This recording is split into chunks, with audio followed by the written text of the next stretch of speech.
Good morning, everyone. Thank you all for coming here today. Hi, my name is Mateo. I'll be one of your hosts for today's session. I'm a business development representative here at Tecnet, and I specialize in cybersecurity and AI while providing innovative IT solutions to enhance the client experience. So, before we begin, just a quick note to keep things interesting. As a thank you for joining here, we'll be awarding an Alexa smartwatch to one of our guests here today. And there'll be a bunch of poll questions throughout the session to answer. I believe Angela will be putting one in the chat right now. So please stay tuned until the end to find out if you're the lucky recipient, and we'll be reaching out directly after the session to send you your prize.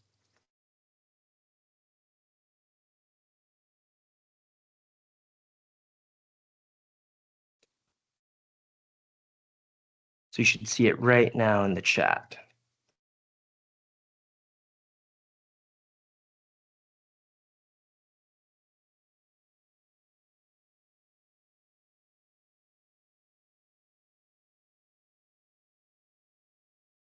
It's a couple more minutes and I think we're ready to start.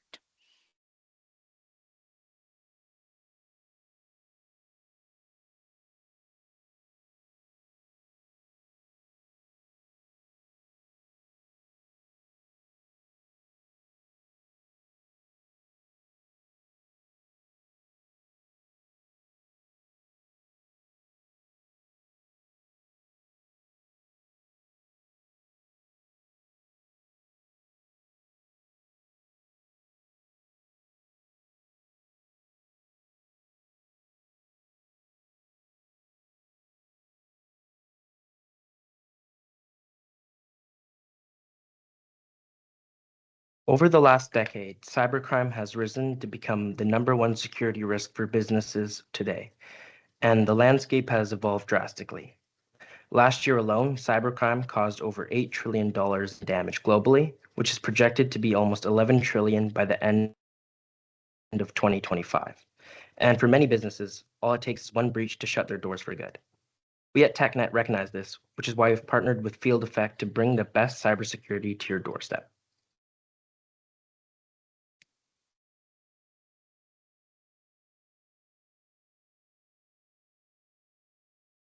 Christian, just to answer the question in the chat, with the polls, what we're going to be doing is we're giving away a free smartwatch. So if you're participating throughout the thing and getting questions right, we're going to be giving one of our contestants a free smartwatch. I would like to introduce you today to our two guest speakers.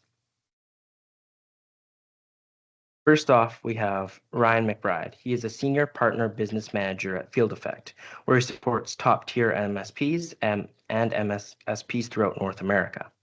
With over 20 years of experience in sales, cybersecurity, and partner growth strategy, Ryan is a 7-time President's Club winner and certified in channel management by CompTIA.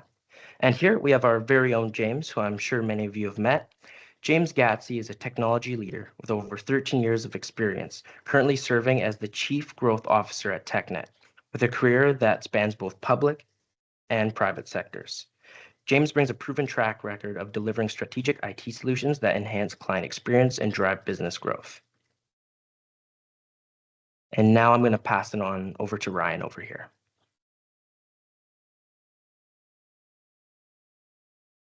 Thanks so much, Mateo. I really appreciate the opportunity to be speaking with everybody today. My name is Ryan McBride, and I am here with Field Effect. James and I are very excited to be speaking with you today. I'm going to be speaking a little bit further about the cybercrime landscape in 2025 and how things have changed over the past 5 years, specifically as it relates to the small and medium business as a segment. So I think we're going to dive right in. I'm going to go ahead and share my screen here in just a moment. If there are any questions as we go along, don't hesitate to put them in the chat, and we will try to get to them towards the end of the presentation. James, did you have anything you wanted to add before we get going on this? Yeah, thanks, Ryan. No, I'll definitely kind of hand it over to you, but I just want to say that part of my role is really to align our strategic partnerships with our clients' initiatives, and cybersecurity is something that Tecnet has been really focused on in the last quarter, and obviously a growing demand of cybersecurity solutions required now to keep our customers safe. So this partnership's been really important to us and really important to our clients, and we're just excited to kind of explore that more today with you, Ryan, and the rest of the team here. Excellent. Well, without further ado, let's dive in. We're going to talk a little bit about the cybercrime landscape as it is today and how it has changed over the past 5 years.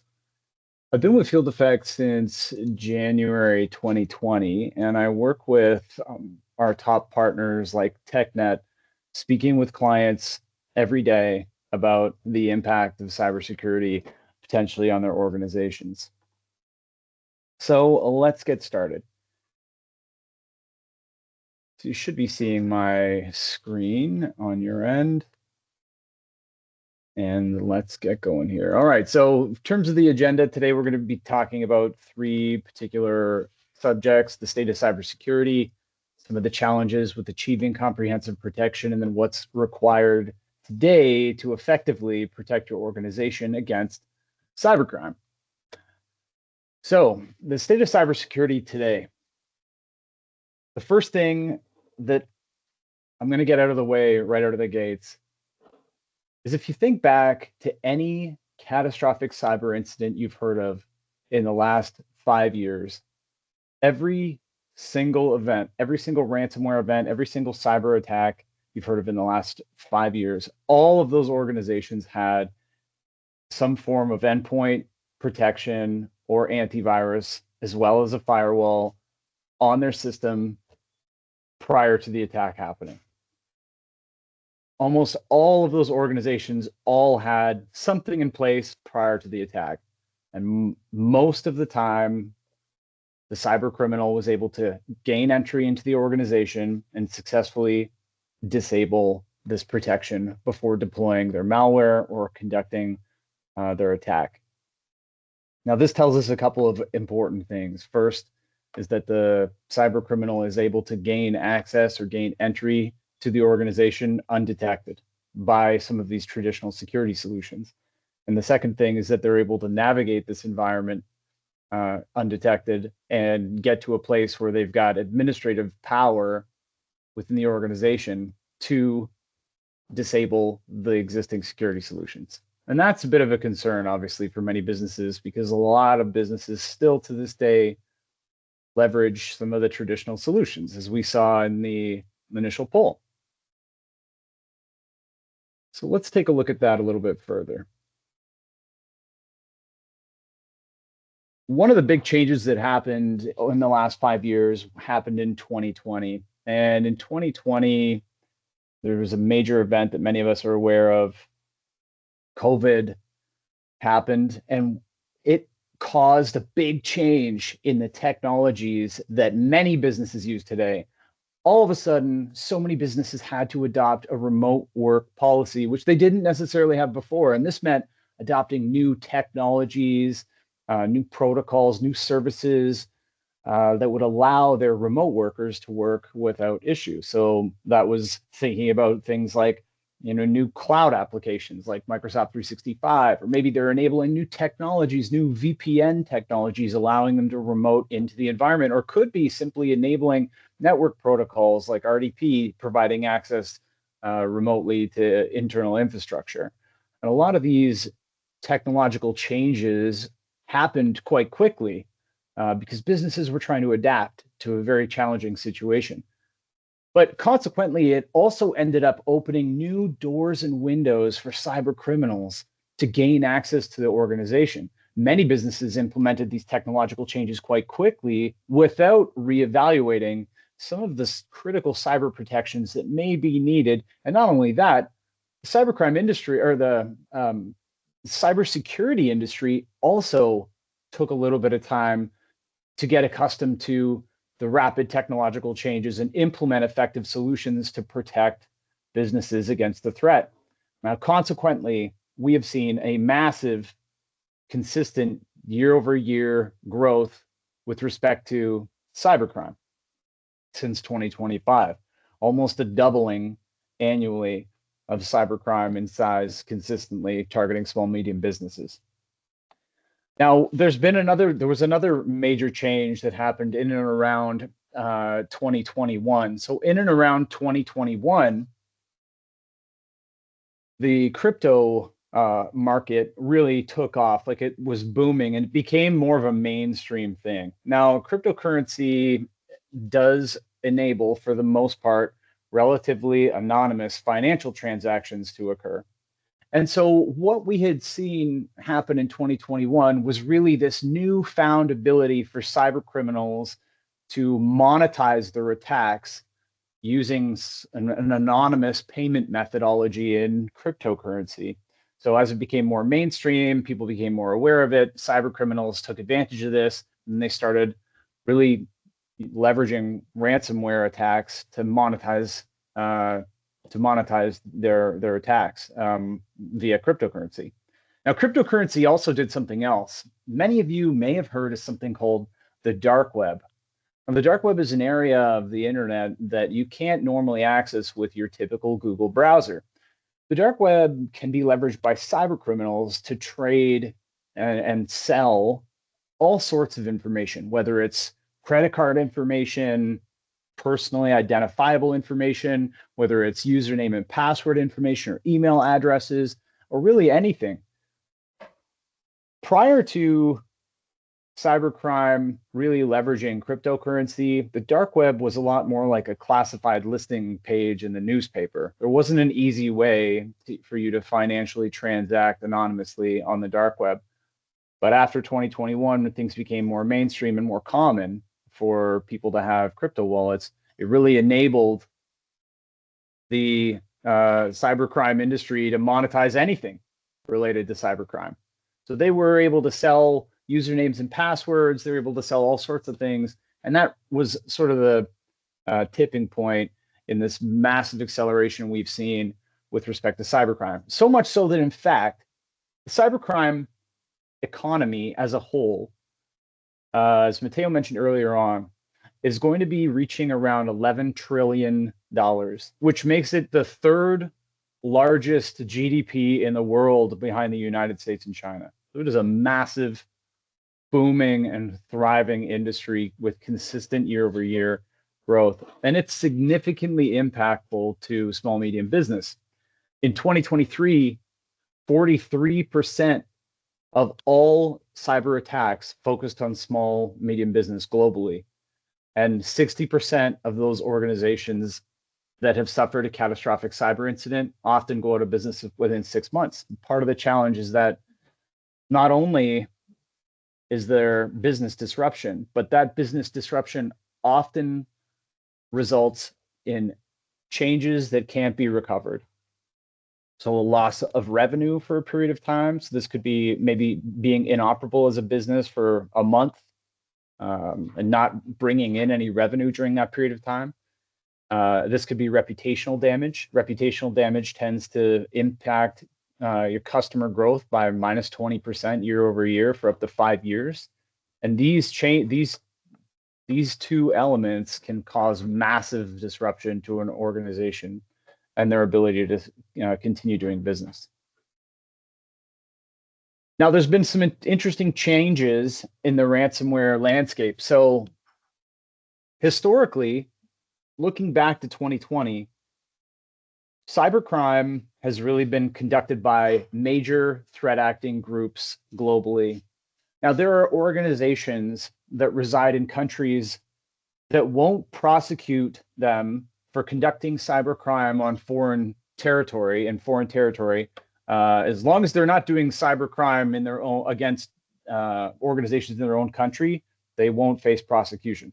And so they can basically form businesses. And that's in essence what they are. So a lot of the major noteworthy cybercrime entities out there are in essence businesses that are grouped of or comprised of people that have varying levels of skills with cybercrime. Not every cyber criminal can do everything. Some are good at networking, some are good at software development, some are good at social engineering. They have various skill sets, and they get together as a group to conduct some pretty significant attacks. So what we're seeing is really a thriving industry dating back in 2020, with the average ransomware payment fluctuating somewhere between $1 million and $2.7 million in the past 4 years. Now, in 2024, two major ransomware groups were disrupted by legal authorities. So they had some of their major operators were arrested, and some of these ransomware groups disbanded. Now, what this has done has impacted the average payment. Now, this tale is kind of misleading because you may look at this chart and think, well, hey, maybe that's a good thing, indicating that the average ransomware payment has come down and maybe cybercrime slowing down. What actually has happened is a lot of when some of the leaders of these former ransomware groups in 2024 were arrested, many of the people that worked at these businesses, they went and found other places to work. Notably, one of the areas that's really proliferating online is the emergence of the cybercrime as a service market. Cybercrime as a service market, in essence, targets small and medium business with lower ransomware amounts. The organization like they're called Ransom Hub, and cybercrime as a service basically offers various types of cybercrime on contract. So you can subscribe to malware as a service that support the development of malware to steal or encrypt data or gain remote access to systems. Access as a service, basically selling access to systems or compromised clients. Phishing as a service with instructions, templates, tools, chatbots for executing phishing attacks. Or exploits as a service, leased or rented exploit kits against software vulnerabilities that may be available for sale. And so what we're seeing really for the first time in history is the average payment of ransomware has come down because of the amount of small, medium businesses that are getting targeted with lower ransomware amounts. But the market's not slowing down. Additional complexities are now being introduced. So additional complexities that we're observing relate to artificial intelligence. Now, artificial intelligence is leveraged by both the good guys and the bad guys. On the good side of things, artificial intelligence is being leveraged to conduct more sophisticated behavioral analysis. So at the beginning of the conversation, we were talking a little bit about how some of the traditional security tooling isn't detecting when some cyber criminals are getting in and they're able to circumvent some of these solutions and disable them. Some of the more advanced cybersecurity solutions out there are actually leveraging artificial intelligence and machine learning to conduct behavioral analysis that help them identify the behaviors, the techniques, tactics, and procedures cyber criminals are taking to get around some of these traditional solutions. Now, on the cybercrime side of things in 2025, we're really seeing the emergence of three common ways that AI is being leveraged. The first is one you're probably familiar with, and that's AI-powered phishing and social engineering attacks. So many of you have probably seen deep fake videos out there, maybe used in a comical fashion, but phishing attacks are probably the most prevalent. And you used to be able to tell when you'd get a phishing attack because grammatically there were many errors, or there were spelling mistakes, or the tone didn't make any sense, and you could easily identify a phishing email. Now, people are leveraging the AI platforms to create much more comprehensive and concise, personalized phishing attacks. And they can do this en masse, which allows for an element of scalability that did not exist previously, where you would basically create an email and blanket it out to everyone. You can now create far more personalized emails much faster and distribute them out en masse as well. So it's helping cyber criminals scale in a more advanced manner. The other one that's kind of that's kind of scary in nature is I was talking a little bit about cybercrime as a service and something called exploits as a service. Well, when you leverage that with AI, artificial intelligence is able to scan the internet. Bots, essentially AI bots, are able to scan the internet for the presence of external facing infrastructure. So technology in your business that may be facing the internet, and it may need to be connected to the internet for one reason or another, maybe because the software access required, or user access required. So your technology is facing the internet. Or maybe it's an edge device like a VPN or a firewall. And let's say there's a vulnerability that's not been updated on that system, or we would say patched, but let's say that basically there's a version of that software where there's been a vulnerability identified and it needs to be updated, but that hasn't happened yet. So this technology is on the internet, it's visible, and it's got this vulnerability in it. AI bots are scanning the internet looking for these things. So when they find them, they can auto deploy exploit kits. They can automatically deploy exploits against these discovered vulnerabilities. And that brings a rapid time increase in the way that cyber criminals are able to attack, because bad guys are really opportunistic. Like cyber criminals are really opportunistic. I think there's a misconception out there when it comes to the nature of cybercrime, probably because of the news and how large attacks have been sensationalized in the news against massive business. But small, medium businesses are attacked all the time, primarily because cyber criminals are opportunistic.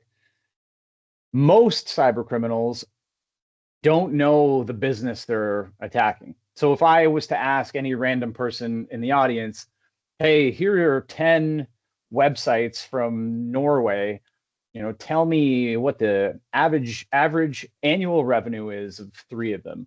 Like, nobody's going to be able to do that. And it's same within the cyber criminal space. Like, the cyber criminals aren't using Zoom info or aren't looking up online what the annual revenue of these businesses are. They're really just looking at the idea that there's a weakness present that they can exploit. And so they're opportunistic in the sense that they just go wherever the exploitation is that's available to them. And this is why we see the proliferation of malware within small, medium business, because where these organizations may not have some of these elements managed, they basically have an open target on their back, and automated vulnerability scanning and exploitation via AI is just one way that this process gets expedited. And again, they don't necessarily discern between how much revenue you do or how many people work at your company. They're just looking for weaknesses. Last one are really the deep fake voice and video impersonations. So what we will see here is the evolution of those gift card emails coming from your CEO or your president. So everybody is, hopefully not, but many people have been exposed to receiving a phony email from the CEO or the president saying, hey, I need Amazon gift cards right away.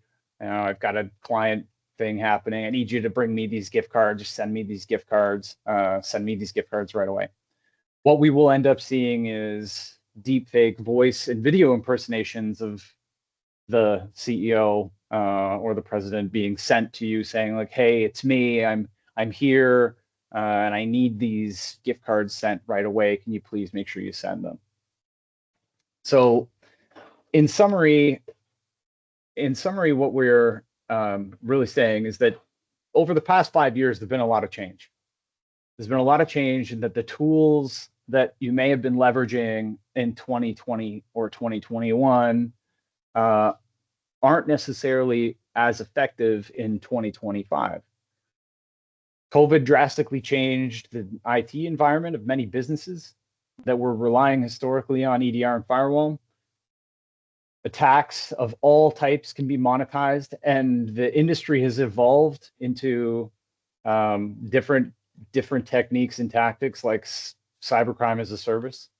And AI is increasing the scalability of attacks and the sophistication of attacks. And the challenge, I think, is that the top attack techniques that are being leveraged today often are against things that aren't protected by typical AV, EDR, or firewall solutions. So I'm going to tell you a couple of quick stories. One is phishing attacks from a attack perspective. Phishing attacks, oftentimes, many people are familiar with a phishing attack, but one of the more successful attacks that's continued to plague organizations has been emails impersonating Microsoft requesting you to reset your password. So this is an attack where somebody may create a fake website that looks exactly like a Microsoft page, and it's telling you that your password has expired. So the email comes looking like it's Microsoft, impersonating Microsoft, and it could say like Microsoft Security, for instance, is the sender, and it could be saying like, "Hey, your password has expired. Please go here with a link to reset your password." And then you would click the link, and it takes you to a page that looks like a Microsoft page that the attacker has created. And they ask you to enter your username and your password, and your old username and password, your new username and password, and then you hit submit. So we were working with an organization. So Field Effect is a forensic incident response company. So we support organizations of all types. We partner with insurance companies who bring us people who are having a terrible day because of a catastrophic attack, and we come in to try and rectify the situation. So we were working with an organization on the West Coast, and they happen to be in the United States. And this organization manufactures donuts commercially. So they manufacture and distribute donuts to all types of retailers. And somebody in their accounting team had received one of these types of emails. So they received an email that basically said, "Hey, you're going to need to reset your password. Go ahead and do that."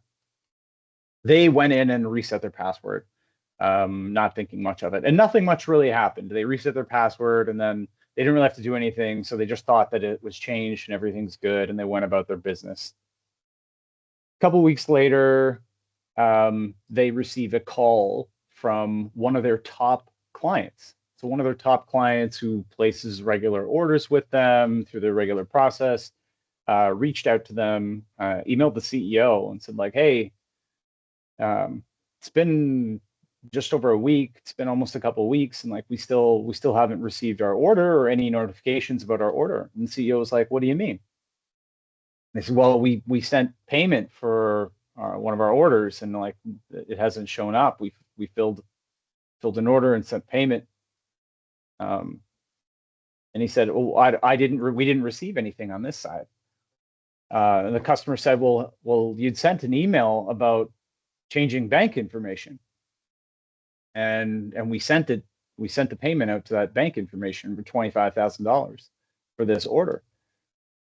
And it turns out that when the accounting person inadvertently gave up their username and password, a threat actor gained entry and gained access, undetected access to their email in what we would call a business email compromise. And then they proceeded to email 10,000 contacts, every person the accounting person had ever communicated with, and everyone from their address book, a change of bank information notification. And that change of bank information notification basically was routing new payments to the cybercriminal. And one of their top clients went ahead and fulfilled an order and sent $25,000 to the cybercriminal that, of course, was never fulfilled. The cybercriminals, they tend to change inbox rules in these types of attacks so that any type of correspondence that would take place or any type of queue or tip-off via sent email folder or any type of response inbox email would get routed to a folder they wouldn't see. And that's exactly what happened. I remember sitting with the CEO in a boardroom talking about this incident, and his verbatim comment was, "How many more $25,000 orders are we going to need to fulfill over the upcoming months?" And this is a real problem, a real concern, and can stem from phishing emails that are impersonating entities like Microsoft or Google and what have you in those types of scenarios. The next example I'm going to give you is out of misconfiguration. So we were working with a manufacturer of automotive parts in Central America, in the United States, and they ran a manufacturing plant that does millions of dollars annually creating parts for vehicles. And the plant manager, when he was out of the office, wanted to be able to log in to the security camera system to see what the staff were doing during the day. So he went in and started poking around on the security camera software settings and found the setting where he could enable access for himself. I didn't want to remember extra usernames and passwords, and so we just used the generic username and password that comes with the system, enabled that access externally. So now he could just log in easily without anything complex. But it turns out that he also basically just enabled this external access openly to the internet, and the only protection that was in place was the default username and password that the system used. And he used this obviously to log into the system himself, but cyber criminals found this access point, and they were easily able to navigate the username and password situation where they were able to log in and escape the software onto the actual server where it was being hosted as the manager. And this was not a good situation for them. What ended up happening was they were able to get in, navigate around the AV or EDR solution, disable the security technology, and completely ransomware that organization. And this was as a result of a misconfiguration in their security system, an IoT device. Internet of Things technology. Internet of Things technology is a major entry point, and it typically stems from misconfigurations. Vulnerabilities is a common one as well, and to avoid some of the technical complexities associated with the nature of vulnerabilities, many vulnerabilities are present in organizations all the time. Vulnerabilities are errors or issues in software applications that we all use, where there are security weaknesses that can be exploited for nefarious purposes. And unless you've got a trusted organization like Tecnet, for instance, monitoring for these vulnerabilities and addressing them, or unless you're doing the vulnerability management program internally, it's a point of exposure. And cyber criminals look for these areas of exposure, and they can be exploited for the wrong reasons. Many of the solutions that have existed 5 years ago don't necessarily have the capability to detect against these common entry points by cyber criminals. And so the purpose of a conversation with your service provider about cybersecurity is to ensure that we're staying on the cutting edge of security today. Historic solutions may not have had the capability to look for some of those behaviors. They may be reactive in that they're, only doing things when something's detected, and they aren't really able to work together too well necessarily. And so something a little bit better is really required. I think before COVID, you were able to get away with, EDR, antivirus plus a firewall only, but really today, a much more comprehensive security posture is really required to keep yourself safe in today's landscape. And that's proactively managing your cyber risk. It's getting in place the tools you need to qualify for ideal insurance premiums, and it's ensuring that you're staying up to date with the latest in security frameworks that are being recommended to businesses. So in a proactive support model, like one you can get with the Tecnet team, you really are able to address today's threats with the appropriate protections. And the benefits to the organization, the outcome really is that it makes you a lot harder to attack than you would be otherwise. So with that, I'm going to conclude my portion of the presentation, and I'm going to hand it over to you, James. Awesome. Thank you so much, Ryan. And I'll probably get Angela to put back the slides on our end. But we did have a question in the chat that was addressed a few times around if there were differences from the for-profit sector, private sector versus not-for-profit. And I think we had some good comments. I don't know if you wanted to kind of, I have some thoughts as well, but I don't know if you wanted to kind of comment a little bit on that, Ryan. I think we mentioned a lot in this presentation, small, medium enterprise, but I think we extend in our world, we extend the same solutions and challenges. We see the same challenges across not-for-profit as well. So I don't know if you just wanted to touch on that before I dive into mine. Yeah, absolutely. I would say, generally speaking, there are 3 types of cybercrime categories, like cyber criminals can be categorized in 3 ways. On one side, you have state-sponsored threat actors or advanced persistent threat groups, really advanced and sophisticated attackers. They are a smaller portion, one of the smaller segments of all of them.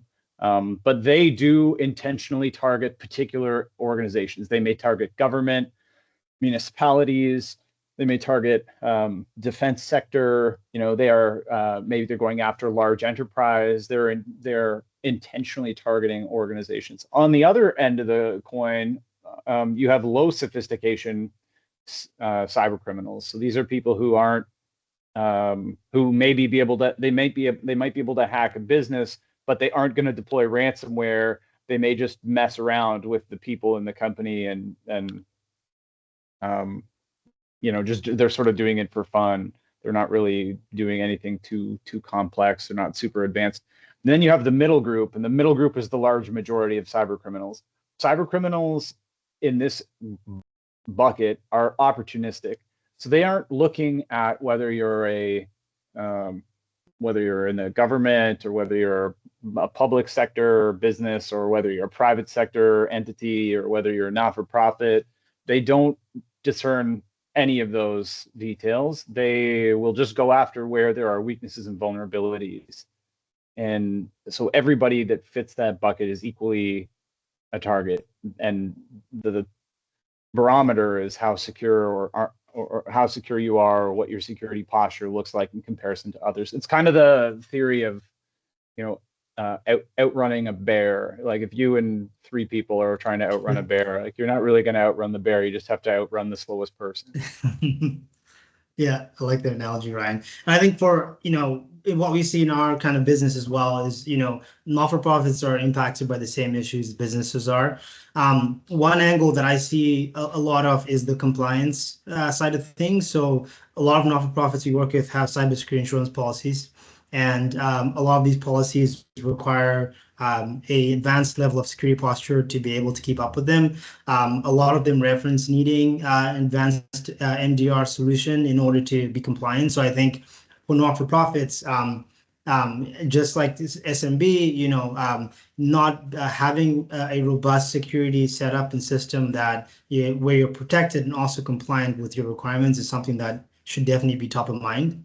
And I'll kind of go into a little bit more in terms of Tecnet's partnership with Field Effect and why that's so important to delivering cutting edge security for our team and for our clients. I know we've also got a senior security analyst, Russell Woodford, on the call, and he might be able to add a few things that I miss here. But the general gist of it is, as Ryan mentioned, threats are becoming more complex. Compliance standards are rising for a lot of businesses, and traditional approaches to how we manage security in our business or in our organization is changing. And that's why for us, the partnership with Field Effect became so important. It's about taking Tecnet's operational reliability and partnering with the advanced threat detection and monitoring and response capabilities that Field Effect has.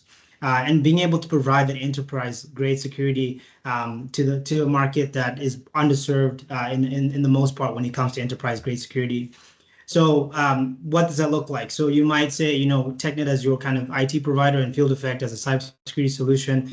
I'll kind of highlight a little bit about what Tecnet does on our end and how we partner with Field Effect through these 2 kind of segments here. So let's just talk about our network operations center first.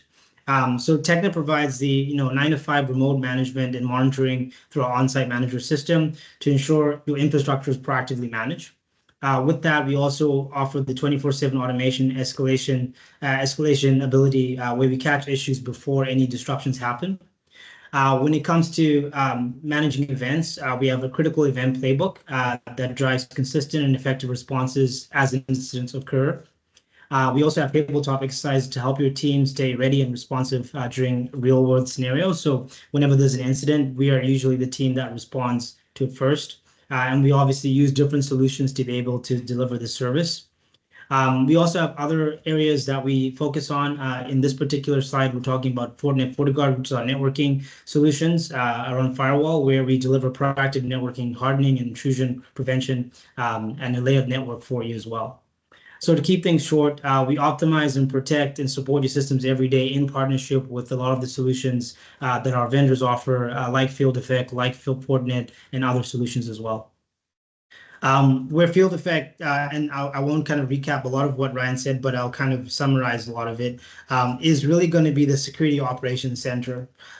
So most importantly, Field Effect adds human intelligence with their security experts actively watching and analyzing and responding to your environment 24/7.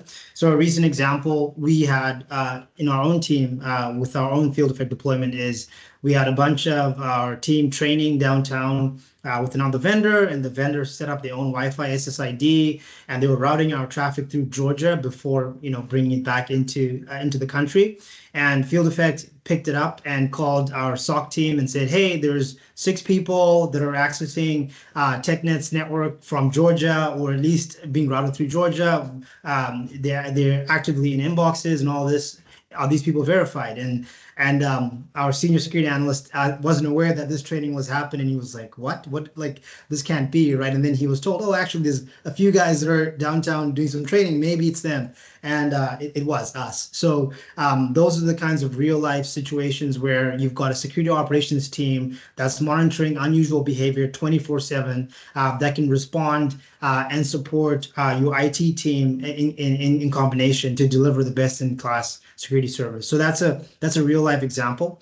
I won't go into too much more detail, but there are other examples just in our partnership that we've had recently where even small things like applications on your desktop that might have security vulnerability, being alerted by this platform that says, hey, this text editor you use actually has a known vulnerability that you should probably patch in the next 24 hours.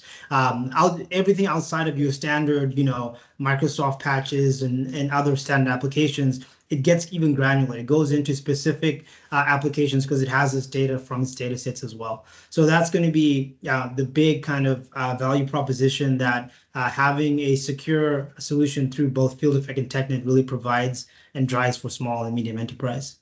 So with that said, I'd love to kind of pass it back to kind of Matteo to kind of talk a little bit more about getting started at Tecnet when it comes to the Field Effect and Tecnet approach. We'd love to support businesses on this journey. And it's not just about the solutions itself. It's also in part about discovery. Us being able to meet with you and understand your specific cybersecurity requirements, whether you're a not-for-profit, government, or business entity, and being able to custom the solutions that you might require and deliver that to you. So, Matteo, I'll pass it to you, kind of talk about our offerings that we can offer to customers right now, and hopefully we can get some traction for them. Yeah, James, Ryan, thank you guys so much. Thank you all for being here. So to get started with this partnership with Field Effect, we're going to be offering you 3 special offers. The first one is a custom cybersecurity consultation. This is going to be a really valuable session where we can go in, take a look at your current setup, your assets, and take a look and identify the gaps in the security and explore where this MDR can help you out. The second one we have is a custom security rollout offering. We're going to be here to support you from start to finish along every step of the way to ensure the process is both smooth and aligned to your goals. And finally, we're going to offer a discounted onboarding. You're going to be able to get started with Field Effect at a reduced cost. This is going to be a limited time offer to boost your security without stretching your budget. At the end of the day, we at Tecnet will be here to support you from start to finish to ensure you have the maximum security possible. And now I believe we're going to be transitioning to a Q&A session. So if you go to the top, you should be able to see a Q&A session. You click on that, and we're going to be asking Ryan some questions, and we'll be able to answer anything you have in mind. Awesome. And I do have one question I want to pose to Ryan while the Q&A is kind of going on there, Mateo, if that's okay. Yeah, please go ahead. Awesome. So, Ryan, a lot of questions that we get from our customers when it comes to cybersecurity is around the actual endpoint protection solution itself. So, some people are familiar with antivirus, some people are familiar with EDR, some people are familiar with XDR, and now we've got MDR.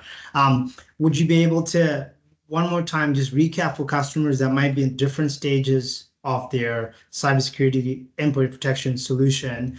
What that natural evolution looks like now with a solution like Field Effect, and what the future looks like for them when it comes to moving from maybe not having now to having one. Some things that should be top of mind for them. Why this is important right now in this time we are in. Yeah, absolutely. That'd be my pleasure. So let's just chat really, really briefly about where endpoint protection has come from. So 20 years ago, before ransomware was a thing, before you could monetize an attack, the objective of a cyber criminal would be really to gain notoriety. And they would do that by means of trying to compromise trying to be known for having a significant compromise, so compromising a large business or a compromise on a large scale or doing something really unique at the time. So it was really about notoriety. And the nature of this in the early days, attacks could really be were mainly being delivered by malware, so which is basically software that's been designed by a cyber criminal to do bad things. And so the evolution of antivirus, in essence, was intended initially just to detect known malware on systems as a dormant file that somebody may have downloaded. And detect it. To detect it, they're basically using a list of known malware, and they're scanning your system for that matches with the known malware. When they detect it, they know with 100% certainty it's something bad and can quarantine that file and even delete it from your system. And so historically, this was what endpoint protection looked like. Now, as things evolved, some security vendors would add modifications in the ability to detect certain behaviors. So the software may be doing something it shouldn't, the malware itself doing something it shouldn't. So they will look for permutations of the behavior of the malware itself. Now, cyber criminals ended up getting wise to this, because a cyber criminal just the same can download your antivirus program in a sandbox environment and test their malware against it themselves. And they figured out that there were other attack techniques they could use to get around that type of detection mechanism. And they started leveraging those attack techniques. So they started doing things that wouldn't get detected by the antivirus solution or endpoint protection.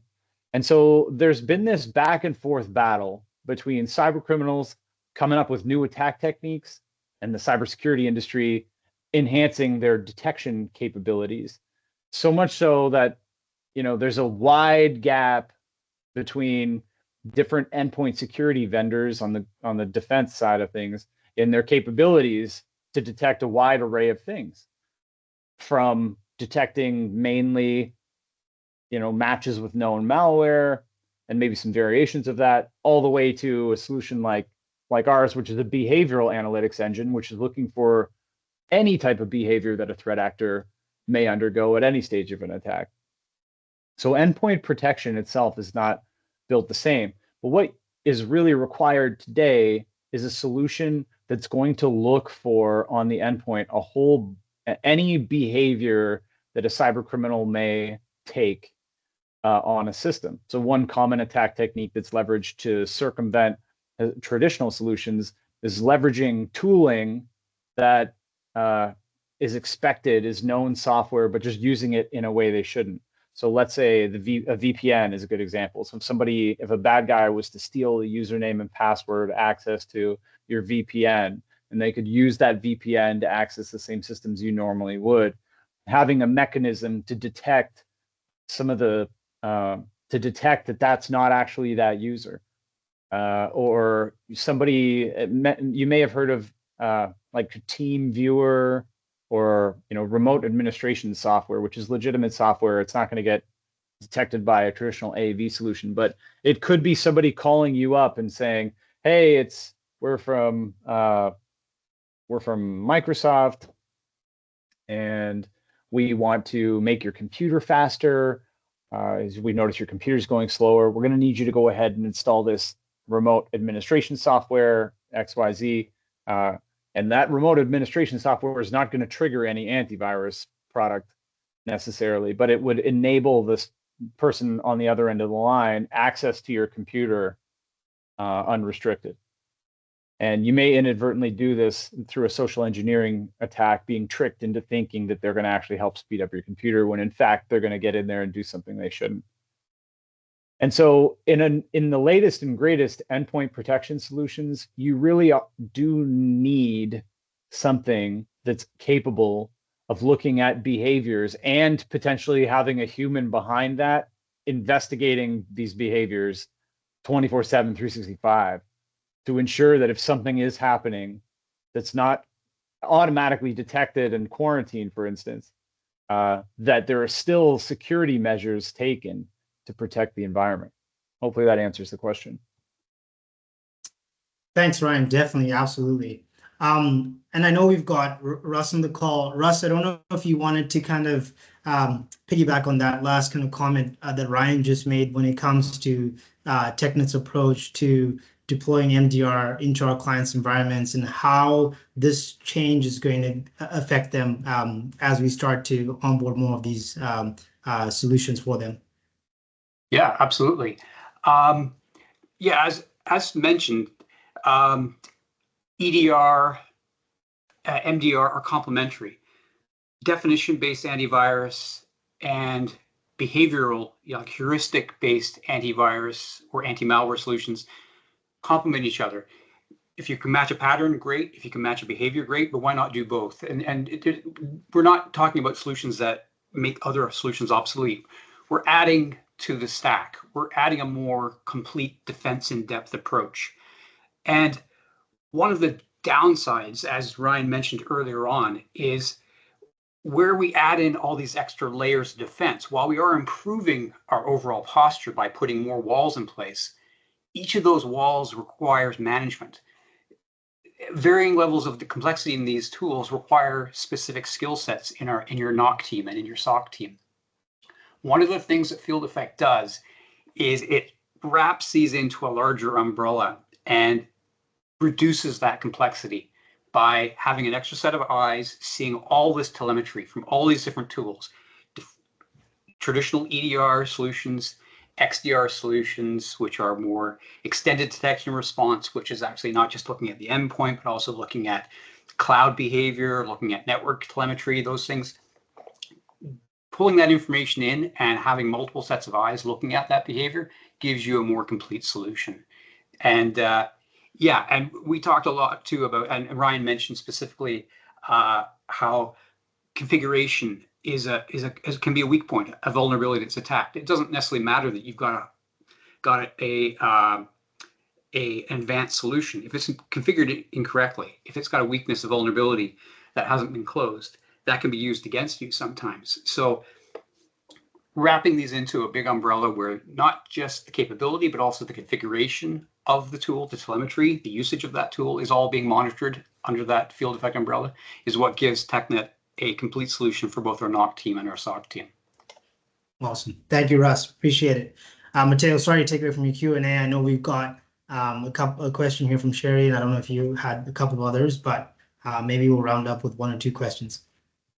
Yeah, no worries. I just want to be really respectful of everyone's time right now. So I'm going to get Angela to put a little Q&A poll in the chat. And meanwhile, I'll ask Sherry's question over here to Ryan. 1 second here.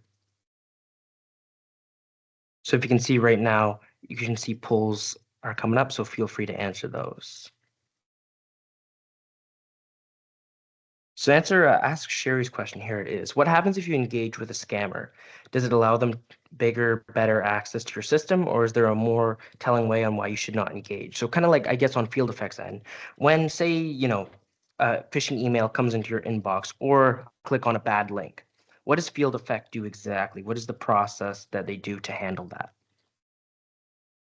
Yeah, this is a really good question, and I think the point that Russell made in the chat is super important first to touch on briefly.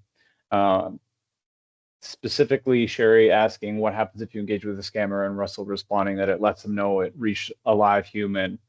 So imagine as a cyber criminal sending 10,000 messages out, and then you've got 10,000 messages out there, and now a few people start to respond. It's just basically letting the bad guy know, like, oh, well, that's where I'm going to start first. So I thought that was a really good point by Russell. You should always rely and trust your trusted advisor and this is why working with an organization like Tecnet is so important, because you've got folks like James, you got folks like Russell on the team who you can go to and say, hey, like, this is happening. There are mechanisms that we've got in place to support their efforts. But the whole idea is being able to have another point that Russell made that I think was really good earlier was defense in depth or layered defense. So there's no silver bullet solution. And a partner like Tecnet is going to evaluate some of the security gaps. And when it comes to security, there could be 150 different things you could do. But it's the importance of your partner assessing your organization's security posture and then prioritizing the most critical gaps and applying the right layers to the problem. There's an interesting diagram that I don't have here today that I'm just going to illustrate for you in your mind. Imagine building a wall with Swiss cheese. If you just had one slice of cheese, there would be lots of holes in the Swiss cheese. Now, if you put two slices of cheese there, two Swiss cheese slices, there would be less holes visible. If you were to stack 8 of those Swiss cheese slices on top of each other, then there may be no holes left in a layered approach. So you don't want to just rely on necessarily one solution exclusively. You do want to be trusting in your advisor to put together a comprehensive solution that can plug the most critical and severe gaps for you. Awesome. Thanks, Ryan. I know we're at time, so Matteo, I think, we'll probably pass it over back to you to kind of round us up here. Yeah, Ryan, James, Russ, thank you all so much for your time here and taking time here. And thank you all for being here. Yeah, I just want to be really respectful of everyone's time here. If you have any questions, though, please feel free to reach out to us. We'll get back to you. And Sam, I saw you had another question in the chat. We will reach out to you and get back to you soon. Thank you all so much for coming here, and have a wonderful rest of your Friday. Thank you. Thank you, Matteo. Thanks, Ryan. Thanks, everyone. Thanks all. Have a great Friday. Thank you.